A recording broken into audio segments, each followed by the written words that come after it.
इनके साथ कितना आपका बढ़िया सा बॉन्डिंग बना? इनके साथ मतलब मैं क्या बताऊं। चलो गोद में बैठ के दिखाओ। सर अगली का पिक्चर विश्वास कब- होगा। कैमरा अगली पिक्चर कब शुरू कर रहे हैं सर? बस यही जल्दी बताना। कनिका, ये जो प्यार की कहानी है या प्यार में धोखा है?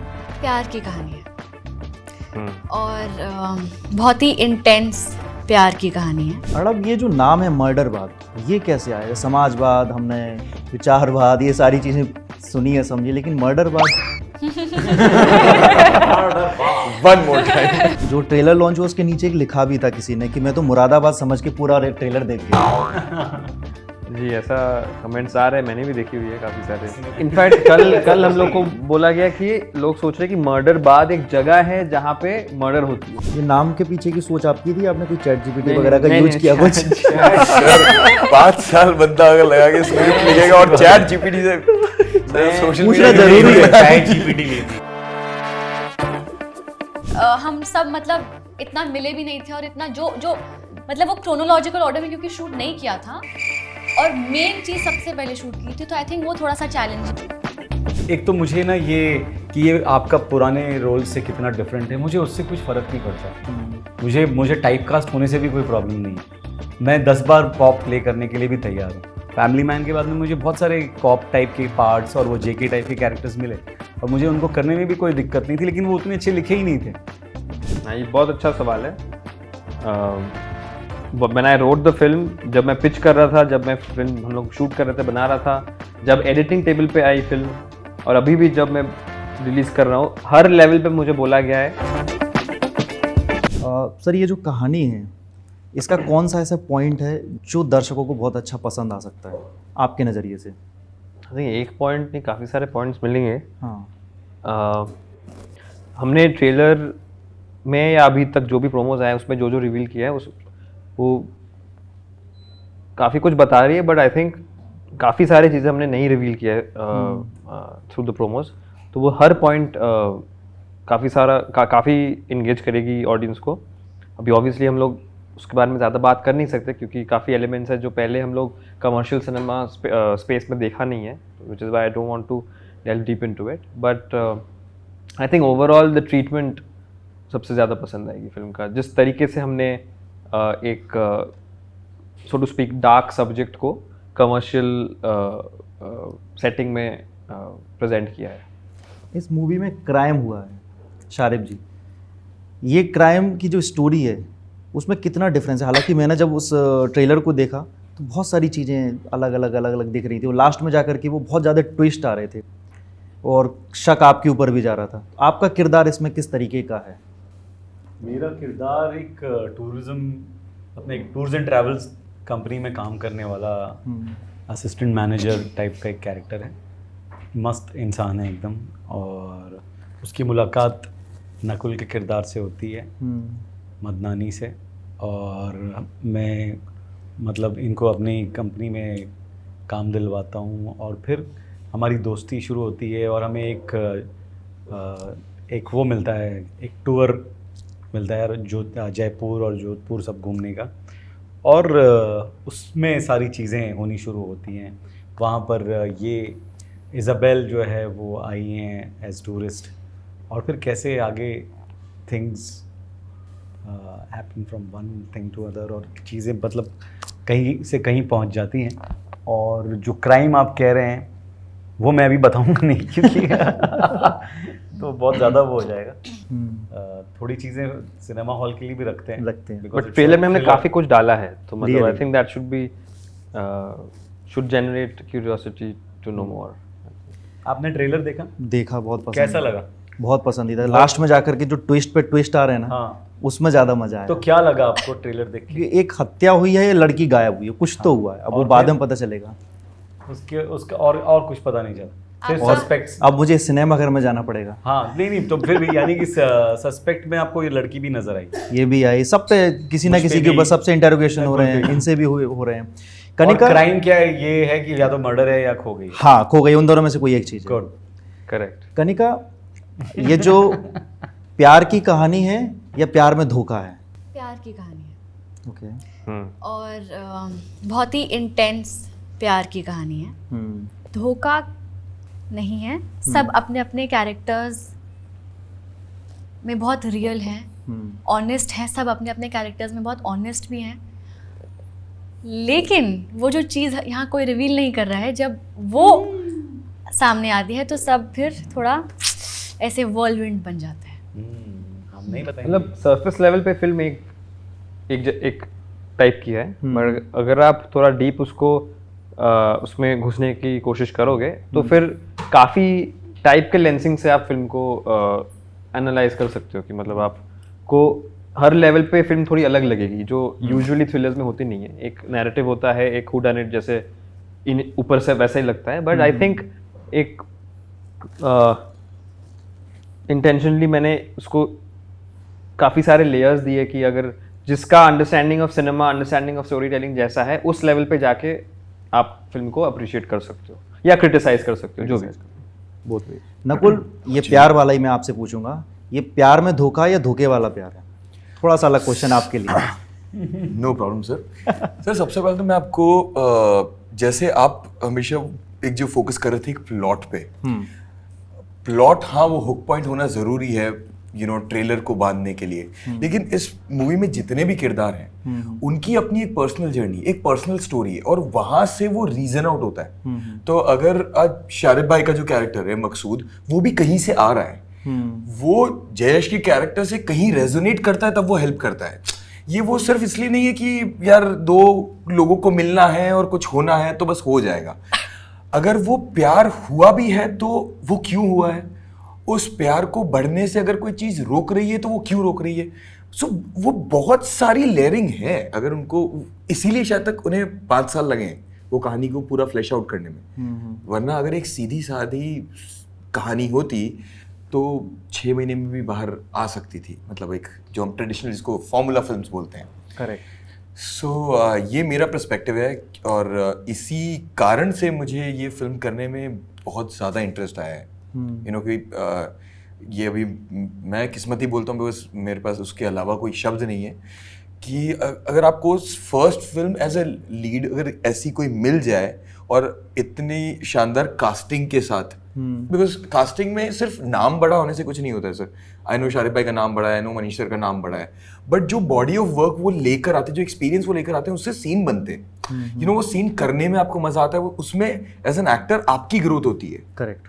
सो सिमिलरली अर्नब ने बहुत स्मार्टली जो एक चीज़ करी है, आई डोंट नो वो अगेन उसके लिए वो किस्मत थी या चॉइस थी या दोनों साथ में हो गया, वो टेक्निकल टीम जो लेकर आया। आज विनोद प्रधान सर फिल्म को सिर्फ नाम बेचने के लिए वो विनोद प्रधान सर को नहीं लेकर आया या श्याम कौशल सर को नहीं लेकर आया है।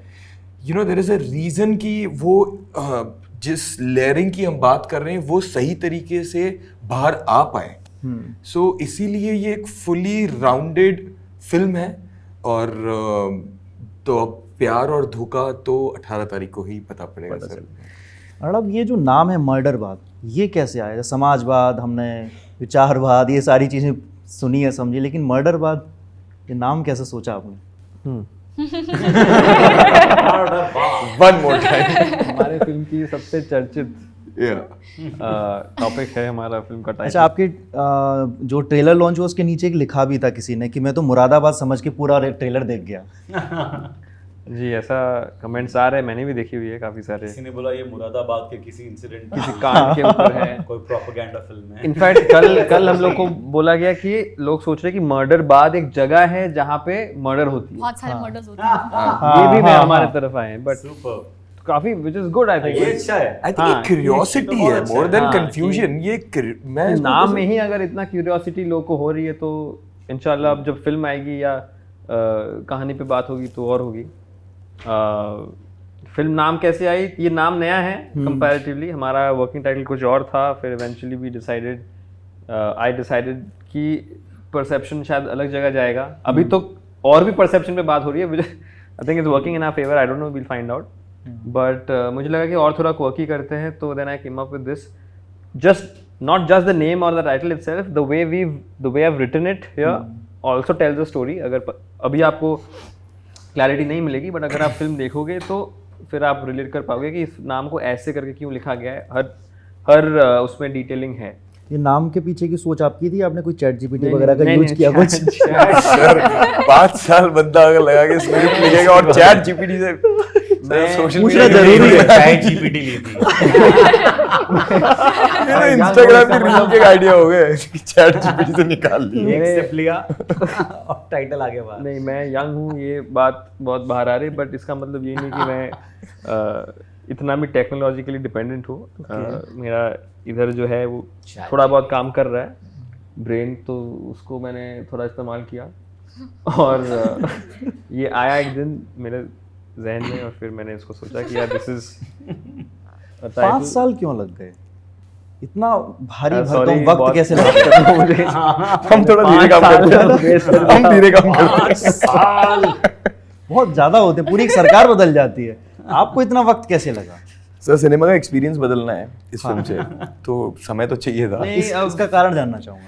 कारण यही है कि मैं अभी जो 5 साल लगे, अभी मैं 25 का हूँ, तो 5 साल पहले मैं 20 का था, तो क्या मैं कॉलेज बात में है। पढ़ाई कर रहा था। आपको लगा आप यंगेस्ट हैं यहाँ पे? नहीं नहीं, हाँ मुझे ऐसा लग रहा था। ये तो जेन ज़ी है। तो वाह। मैं अगर 20 साल में आपके पास आता 20 साल की उम्र में कि यार मेरे पास कहानी है, आप आ जाओ फिल्म बनाते हैं, इसमें इतने करोड़ खर्चा होंगे, तो आप सीरियसली शायद नहीं लोगे मुझे। तो शायद this is one of the main reasons कि टाइम लगता है लोगों का ट्रस्ट पाने का, अगर आप इंडस्ट्री से नहीं हो, अगर आप बॉम्बे से नहीं हो। सर एस्टैब्लिश्ड फिल्म मेकर्स को एक फिल्म माउंट करने में कभी कभी साल 2 साल लग जाता है। वही। इनकी तो पहली फिल्म है, तो 5 साल कोई ऐसा बहुत बड़ा टाइम भी नहीं है। अच्छा, और आपने कभी क्यों लगा उसके पीछे बहुत सारे रीजन, बहुत सारे reasons होते हैं। लिखाई होती है, उसके बाद में आपको एक पूरा एक बजट फिल्म का मतलब वो करना पूरा जो आसान काम माउंटिंग नहीं होती है होता है, फिल्म का, mounting होती है, मतलब it is 300 not जन an easy thing. इन्वॉल्व होते हैं एक पोस्टर के पीछे, हम्म। तो वो सबका ट्रस्ट लाओ, सबको अपने ट्यूनिंग में बैठाओ कि ठीक है आप, मतलब there are 300 people working on the film, but उम्र में और एक्सपीरियंस में शायद मैं सबसे जूनियर हूँ in terms of number of years और number of days spent on a film set, on a full fledged film set. तो वैसे करके सबका ट्रस्ट जीतना सबसे इम्पोर्टेंट होती है कि ठीक है फिल्म बना लेंगे, पैसे दे देंगे, लेकिन कर लॉन्ग पाएगा कि टर्म, नहीं? हाँ एग्जैक्टली, मतलब मैंने स्क्रिप्ट मेरी है, प्रोडक्शन हाउस मेरी है, डायरेक्शन भी मैं ही दे रहा हूँ, तो तो आप कहीं पहले जेन ज़ी तो नहीं हो जो फिल्म मेकर हो? पहले जिसने पता नहीं, पहले comparison ऐसा हो ऐसा- सकता है ना, शायद ये गूगल करना पड़ेगा। पहले Gen Z film maker. Film maker film maker ऐसा लगता है ना कि होगा 50-60 ईयर का। इनको फिल्म मेकर कहना अभी बड़ा मुश्किल सा, वो तो 18 तारीख को नहीं, देखेंगे। वो तो अब इतना अभी तो हो गया सर, वो तो अब तो हो गया है। नहीं, मैंने फिल्म बना ली, अब ये लोग बताएंगे कि मैंने ही बनाई है फिल्म। बिहाइंड द सीन्स का बहुत कवरेज है जो मैं छोड़ने वाला हूँ, जो प्रूव कर रहे हैं। नहीं, मतलब रिलीज करने वाले हैं। हाँ, मतलब release रिलीज करने करने वाला हूँ। छोड़ने कुत्ते की तरह। वैसा ही हाल हो गया है अभी, क्या करें। अच्छा, यहाँ पे हमारी इतनी जैसे कॉमेडी हो रही है, जो सेट के बाद का जो काम था, आप जो ऑफ सेट बैठते थे, तो वहां पर कैसा माहौल रहता था? ऐसे ही ऐसा ही था। हम ऐसे गेम्स खेलते रहते थे, कोई हंसते ऐसा कोई रहते थे। किस्सा? ये लोग बहुत मजे करते थे, मैं कभी कभी उन लोग के ये साथ थोड़ा- होता था, but otherwise if you are doing ये सो तो मच, काम में लगे होते थे, लेकिन हमको इन बिटवीन सर अगर लेकिन I think 16-18 घंटे काम करना है तो मजा तो चाहिए, वरना नहीं हो सकता। मतलब हाँ, it's मतलब humanly एक impossible. वेवलेंथ मैच होनी चाहिए You कि know? हमेशा का स्ट्रेस दोगे, खुद लोगे और सबको दोगे तो फिर काम नहीं होती है। खुद लोगे और सबको दोगे तो मैंने कहा आपका जो किरदार है, इस किरदार में आपको सबसे इजी कौन सा सीन लगा और सबसे टिपिकल कौन सा लगा आपको? इजी और टिपिकल। टफ कह दो, मतलब ऐसा लगे कि यार कि इसको अलग-अलग, करने से बड़ा दो अलग-अलग। मुझे ऐसा प्रॉब्लम हो रही है, इसको करने में बात तो आपको बहुत टाइम लगा। एक सीन था जिसमें मैं बहुत ड्रंक होती हूँ, तो उसमें लेकिन क्योंकि मैं असली में इतना ड्रंक नहीं हुई हूँ कभी, तो मुझे बहुत सोचना पड़ा, और जो मेरे रेफरेंसेस हैं, जो लोग मैंने ड्रंक देखे हैं, उनसे मुझे वो तो मेरे लिए बहुत, जैसे कौन थे? अरे मेरे बहुत लोग हुए ऑन सेट रेफरेंसेस। सुनो करो, मैं आता हूँ।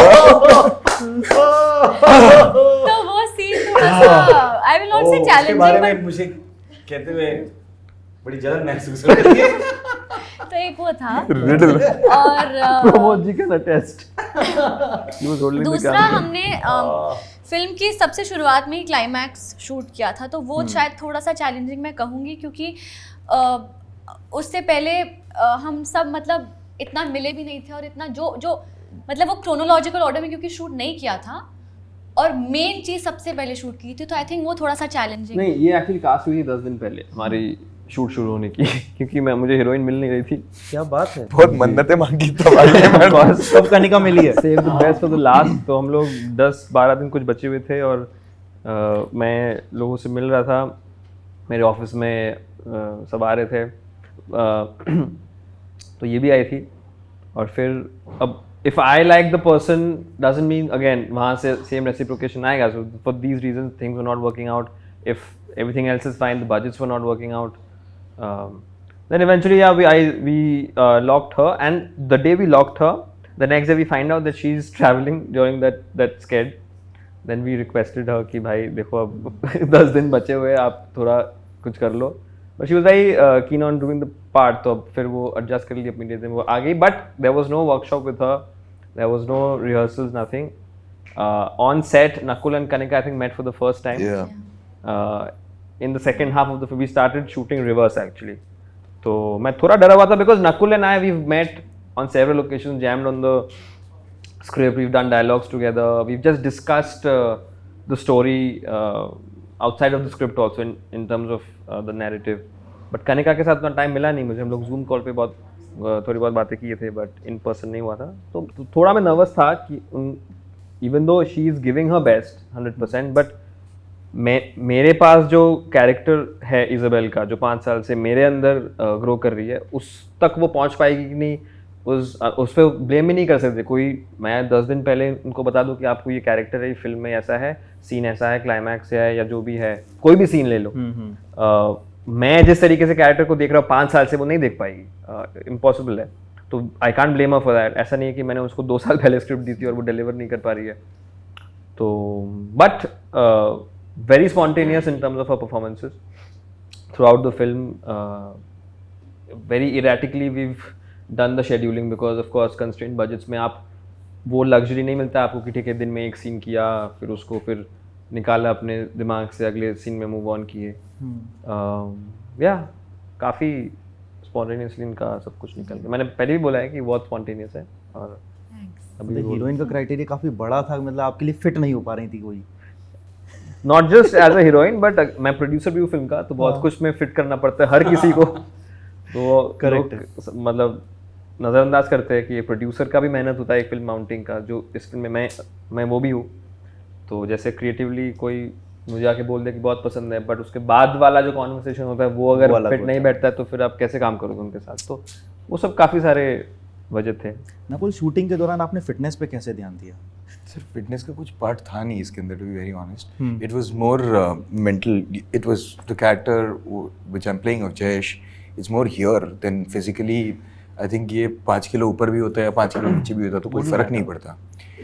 बट शूट पे इनके साथ मेरी फिटनेस का ध्यान हो गया, दे दिया मैंने। जब ये वर्कआउट कर लेते तो मैं भी थोड़ा साथ में कर लेता। हाँ, मतलब see fit, I always say this, fitness is not always about, sorry हम थोड़ा डाइवर्ट कर रहे हैं, but it's not always about looking a particular shape. It is about you start your day on a right zone.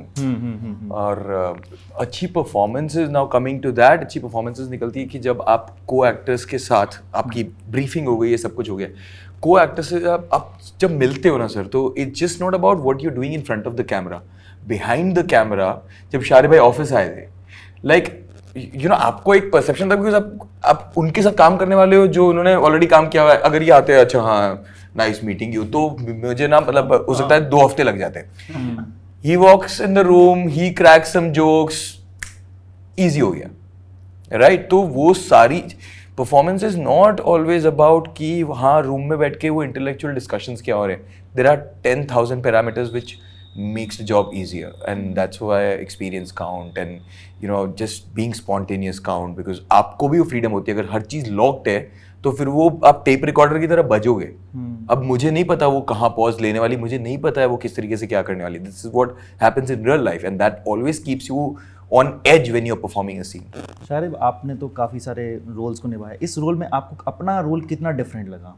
मकसूद का जो पूरा एक role है डिफरेंट, मतलब और थोड़ा कॉमेडी करना मिल जाती तो मुझे लगता है और ज़्यादा बेहतर। या है कॉमेडी?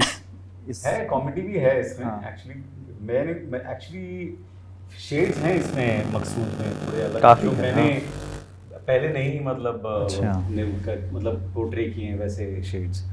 तो वो मुझे एक चीज़ काफ़ी अच्छी लगी थी और मुझे मतलब जो स्टाइलिंग भी की गई मेरी, मुझे वो भी पसंद आई थी। तो मुझे ये एक तो मुझे ना ये कि ये आपका पुराने रोल से कितना डिफरेंट है, मुझे उससे कुछ फ़र्क नहीं पड़ता है। मुझे टाइप कास्ट होने से भी कोई प्रॉब्लम नहीं है। मैं 10 बार पॉप प्ले करने के लिए भी तैयार हूँ, क्योंकि टाइप कास्ट होना भी अपने आप में मतलब एक तरीके से सफलता की निशानी होती है। Yeah. चार्ली चैपलिन की आपने 22 फिल्में देखी हैं, उसमें वो चार्ली चैपलिन ही है ना, वही प्ले कर रहे हैं ना। लेकिन आप किसी भी एक फिल्म से को देख के बोर हुए हैं क्या? नहीं। अमिताभ बच्चन साहब की 12 फिल्में हैं एज एंग्री यंग मैन, और उसमें वही ज़्यादातर उनकी फिल्मों का में उनका कैरेक्टर का नाम भी विजय है, हाँ, और वो है एंग्री यंग मैन, लेकिन उसके बावजूद उसको वो सारी फिल्में सुपर हिट्स हैं। पहले एक्टर लग रहे हैं मुझे जो ऐसे बोलने की टाइपकास्ट होने से उनको डर नहीं है। नहीं, अरे अरे इस इंडस्ट्री में हर इंसान टाइपकास्ट होने से डर लग रहा है। नहीं यार, मुझे तो ऐसा लगता है कि कोई प्रॉब्लम नहीं है जब तक कि आपको जो काम मिला है वो दमदार हो। मुझे दमदार चाहिए, सेम कैरेक्टर हो, मुझे कोई प्रॉब्लम नहीं है। फैमिली मैन के बाद में मुझे बहुत सारे कॉप टाइप के पार्ट्स और वो जेके टाइप के कैरेक्टर्स मिले, और मुझे उनको करने में भी कोई दिक्कत नहीं थी, लेकिन वो उतने अच्छे लिखे ही नहीं थे।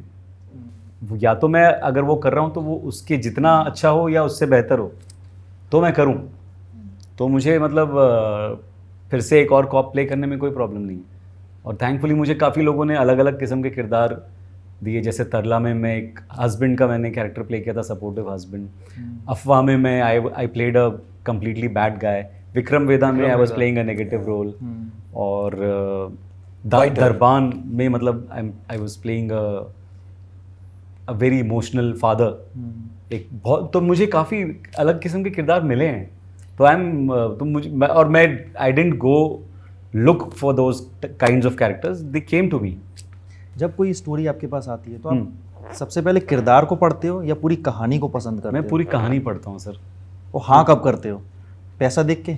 नहीं, पहले सबसे पहले कहानी पढ़ता हूँ कि वो कहानी मुझे एज ऑडियंस पसंद आ रही है कि हाँ। मैं अगर मैं फिल्म देखने जाऊँगा तो वो कहानी मुझे बांध के रख रही है या नहीं, वो मैं देखता हूँ। उसके बाद में मेरा किरदार उसमें कितना इंपॉर्टेंट है, कितना दम रखता है उस कहानी के अंदर मेरा किरदार जो मुझे ऑफ़र किया जा रहा है, और हम उसी में से चुन सकते हैं जो हमें ऑफ़र हो रही है चीज़ें। और उसके बाद में डायरेक्टर कौन है, क्योंकि उनके साथ में काफ़ी वक्त बिताना है साथ में। अगर कोई मतलब जिनके साथ में मैच नहीं हुई वेवलेंथ, तो शूट पूरा ख़राब हो जाता है। तो इसके लिए एक राइट डायरेक्टर होना बहुत ज़रूरी है। हाँ, ऑफ कोर्स पैसे कौन दे रहा है, कितने दे रहा है, वो सब भी इम्पोर्टेंट है, लेकिन वो लास्ट में है मेरे। सबसे पहले कहानी। इनके साथ कितना आपका बढ़िया सा बॉन्डिंग बना? इनके साथ मतलब मैं क्या बताऊं। चलो गोद में बैठ के दिखाओ। इनका विश्वास हो ऑन कैमरा। अगली पिक्चर कब शुरू कर रहे हैं सर? बस यही जल्दी बताना। आप दोनों के साथ में कैसा एक्सपीरियंस रहा? किनके इस साथ में? जब एक जेनजी डायरेक्शन दे रहा है, जेनजी डायरेक्शन दे रहा है, इसमें बहुत बहुत बड़ी बात है, क्योंकि मुझे ऐसा लगता है मैंने भी जेनजी कोई डायरेक्टर देखा नहीं। मैं लगता हूँ कैसे, मैं मतलब उस पे आ रहा था शायद, but कि करीबन 1.5 साल हो गया मैं इसको जानता हूँ। ये पहली बार मुझे रियलाइज भी हुआ है मुझे भी कि ये जेनजी है। ठीक है, मुझे पता है 25 साल का, लेकिन मैं सर क्या है कि जब आप काम कर रहे होते हो ना, तो आप उम्र देख के मैं थोड़ी अरे 25 साल का बच्चों दे बैठ जा वैसे नहीं करते हो ना सर। मतलब आप देखते हो वो डायरेक्टर है, सो अगर आप हाँ बोल रहे हो, so you accept him and you respect that position. You know, it's simple कि अगर अर्नब जाके चेयर पे बैठेगा तो मैं उसको उस टाइम पे सर ही बोलूंगा। Correct. That is a position. आपको you have to look up to your director because he is the one who is guiding you. He has written it, he has way more knowledge about the character, about the world, and it's just not about Arnab. कल को ये हर film का मतलब ये golden rule है। अगर आप ये नहीं करोगे तो आप इतने बड़े डिजास्टर में जा रहे हो। आप एक आइसोलेटेड वर्ल्ड क्रिएट करोगे, बिकॉज एज एन एक्टर आप बहुत आप सेल्समैन होते हो। यू नो, आपके पास 10,000 आइडियाज होते हैं एक कैरेक्टर को लेके। भली में अगर मैं वो जो आप सवाल पूछे थे स्टीरियोटिपिकल कैरेक्टर ऑल्सो, अगर आप एक पुलिस इंस्पेक्टर होगा और दूसरा भी होगा, एज एन एक्टर आप हर बार कुछ अलग ढूंढ रहे होते हो। आपको दिया भली एक है, लेकिन आप तो कुछ नया ढूंढोगे ना उसके अंदर। सो अब जब 10,000 वो आइडिया आएंगे तो मैं लेके किसके पास जाऊंगा? मेरे डायरेक्टर के पास, because he is the one who is gonna be like, Nakul ये रख और ये निकाल। सो वो जेनजी वाली बात तो like, आज मुझे समझ में आया, तो आई रिस्पेक्ट हिम मोर। तू जेनजी होके भी इतना इंटेलिजेंट नहीं, आई थिंक मैं जेनजी को आप ऐसे क्यों बोल रहे हो लेकिन नहीं, हाँ, कम उम्र में इतना बड़ा काम करना ये इम्पोर्टेंट है। For that we always respect him कि यार हाँ, इसीलिए Like I हाँ, think नहीं, he is लेकिन very कम, wise हाँ। in general, so हाँ, I मैं don't. उतना I think I don't resonate my generation much. मतलब मेरे सर्कल के में जो मेरे एज वाले भी है मेरे आसपास, मैं जिनसे बड़ा हूँ, मैं थोड़ा बुजुर्ग टाइप हूँ शायद, मतलब नहीं हो जाता है। बुजुर्ग नहीं है, मतलब he knows what he's creating. The most important thing is sense of clarity. You know, उसी के अगर वो श्योरिटी नहीं होती तो सबसे पहले जो एक्टर थे वो शारिब भाई थे जो आए थे, राइट? करेक्ट। तो मेरा छोड़ दो, मेरा पर्सनल ग्रीड है, लीड में फिल्म है, ये है वो है, उनको ये कोई चीज प्रूव करने की जरूरत नहीं है, is already proven. Correct. Manish sir आए थे, उन सबको भी हटा दो, विनोद प्रधान सर, मतलब उनको किसी को कुछ प्रूव करने की जरूरत नहीं है। तो वो सब कुछ जब आप देखते हो तो मतलब अगर आपके डिसीजन भी स्ट्रांग होते हैं कि अगर इतने सारे बड़े एक्सपीरियंस लोगों ने हाँ किया तो कुछ तो सोच समझ के ही किया होगा। मतलब दया तो नहीं खाते ना, मतलब साल भर दे रहे हो अपना। करेक्ट। मतलब his vision is in place, तो जब भी आप को वो कॉन्फिडेंस अपने आप आता है that you can you know trust him, and हाँ, and that's very important, and yeah, you're like you've always mostly chilled with all. Yeah. मतलब you have a lot of you can have conversations with really old people for hours, because I think you're also wise like that. I think he can understand all age groups. हाँ, and, absolutely. yeah. मैं जब किसी से भी जो senior, जो हम लोग इंडस्ट्री में हो या इवन बाहर हो, मैं लंदन में जब पढ़ता था तो वहाँ पे मैं जिस नेबरहुड में रहता था वहाँ एक एक्चुअली 60s एज ग्रुप का एक व्हाट्सएप ग्रुप था जो हर फ्राइडे को पब में मिलते थे। मैं I was the only under 50 member of that WhatsApp group in a bunch of all retired expats and जो वहाँ के जो रेसिडेंट्स हैं इन लंदन। तो मैं, और अगर मैं एक हफ्ता नहीं आता था for whatever reason, college का कुछ आ गया ये वो, तो वो लोग लिखते थे कि कहाँ गया वो इंडियन लड़का जो हमारे साथ बैठता जो हम है, लोगों को यंग फील कर रहा था। तो I've grown up in that kind of an atmosphere. I think they like my company, which is why they also spend time with me. Even on set, I think Vinod ji के साथ मैंने जितना time समय बिताया है, and he still, मतलब वो भी शायद उतना ही एंजॉय करते होंगे, क्योंकि मैं किसी को आप फोर्स नहीं कर सकते, स्पेशली प्रोफेशनल फील्ड पे, कि काम से बाहर जाके आप मिलो। किसी के पास 2 मिनट भी फ्री नहीं होता है, मतलब वो एक्टर्स हो जाए, वो कोई भी हो जाए, मतलब सीनियरिटी और जूनियर में वो नहीं है, बट सब बिजी है अपने लाइफ में। हम लोग मिल लिए, शाम सर मुझे कॉल करते हैं हर 2 हफ्ता 3 हफ्ता, पूछते हैं कि फिल्म के बारे में क्या चल रहा है, and they have nothing to achieve from the film. Sharib ji, crime की बहुत सारी मूवीज़ बनी हैं, लोगों को पसंद भी आती हैं। हमने तो दामिनी भी देखी है, उसमें प्यार भी था, क्राइम भी था। इस मूवी में आपने बता ही दिया, लेकिन ऑडियंस क्या चीज़ एक नया पा सकती है इस मूवी को देख करके, क्योंकि आपके पास एक अच्छा खासा एक्सपीरियंस है। हाँ, लेकिन वही जो वो नहीं plot बता है, वो सकते। बहुत ही यूनिक और बहुत नॉवल है, जो आपको थोड़ा टाइटल में उसका एक वो मिलेगा, लेकिन एक hint क्या है। एक हिंट है, लेकिन उसके अलावा Reveal तो नहीं वो रिवील करने के तो पूरा हाँ। हमारे पर्पेट हो जाएगा। और अच्छी बात है ना कि सबसे जो अलग चीज़ है वो प्लॉट है, इससे ज़्यादा अपीलिंग क्या हो सकती है फिल्म के बारे में। एक आखिरी सवाल रहेगा कि इसको ये जो आपने मूवी बनाई, इसको अपने वेब सीरीज़ में क्यों नहीं लिखा? हाँ, ये बहुत अच्छा सवाल है। मैंने आई रोट द फिल्म, जब मैं पिच कर रहा था, जब मैं फिल्म हम लोग शूट कर रहे थे, बना रहा था, जब एडिटिंग टेबल पे आई फिल्म, और अभी भी जब मैं रिलीज़ कर रहा हूँ, हर लेवल पे मुझे बोला गया है, मतलब मुझे एडवाइस मिली थी कि इसको आप सीरीज़ पे भी कन्वर्ट कर सकते हो एंड ऑल दैट, आपका रिलीज़ ईजी हो जाएगा। सीरीज़ को रिलीज़ करना कंपैरेटिवली ईजी होता है इन terms of packaging and everything, वो सब जो टेक्निकल जो टर्म्स होते हैं करो। बट मैं जब से मेरे अंदर सेंसेस आई हैं, understanding of story telling, narrative, cinema, ये सब, मैं हमेशा 2 से 2.5 घंटे की एंटरटेनमेंट में विश्वास करता आया हूँ। और मेरी जो नॉर्मल विजन है वो भी मैं एक्चुअली सिनेमा स्कोप में ही देखता हूँ, आँख में। तो वो 16:9 बैठता नहीं है मेरे स्टाइल में हम्म तो मैं I have nothing against television और एनीथिंग, मैं किसी को वो नहीं कर रहा हूँ, बट मेरा एक स्टाइल ऑफ सिनेमा है जो मैं प्रेजेंट करना चाहता हूँ और उसी स्कोप में मैं देखता हूँ. मैंने जो the reason I took mister Vinod Pradhan again is because of the cinematic scale he is experience with pulling of. अब ठीक है वो आ गए, वो that's more of luck and ठीक है उनको अच्छा लग गया मैं या जो भी. लेकिन the reason I chose someone like him is also. Kanika, एक आपसे सवाल लगा, आपने जर्नलिज्म किया है, जी. अगर ऐसा क्राइम आपके सामने होता, ये पूरी स्टोरी होती, आप इसको किस तरीके से रिपोर्ट करती? तो पहली बात तो आपने अगर ट्रेलर देखा होगा तो उसमें लिखा ऐसे, जब क्राइम लिखा आता है तो उसके आगे क्वेश्चन मार्क लिखा आता है. तो मतलब वो राइट और रॉन्ग का इतना you can't even be sure that it's actually it can be reported as a crime. तो कुछ ऐसा है इस फिल्म में. तो आई डोंट नो कि मैं उसको कैसे रिपोर्ट कर पाऊंगी क्योंकि क्राइम के आगे तो क्वेश्चन मार्क लगा हुआ है ना. So maybe it's not a crime, maybe it's not a crime which you will know once you find out, once you see the film. Okay, Sharib ji, एक पब्लिक के लिए आपकी तरफ से एक अपील कि आपको वो अब इस नए किरदार में किस तरीके से कुछ नया देख पाएंगे?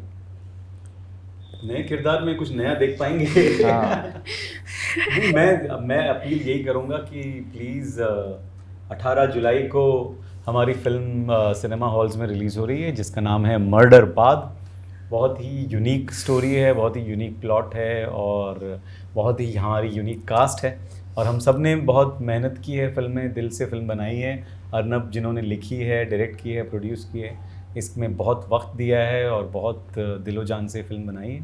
तो प्लीज़ हम रिक्वेस्ट करते हैं कि आप भी सिनेमा हॉल्स में आइए और फिल्म देखिए. हम सबके अलग अलग रूप आपको देखने मिलेंगे और आपको मज़ा आएगा. बहुत बहुत धन्यवाद आप सबका. Thank you so much. Thank you. Thank you.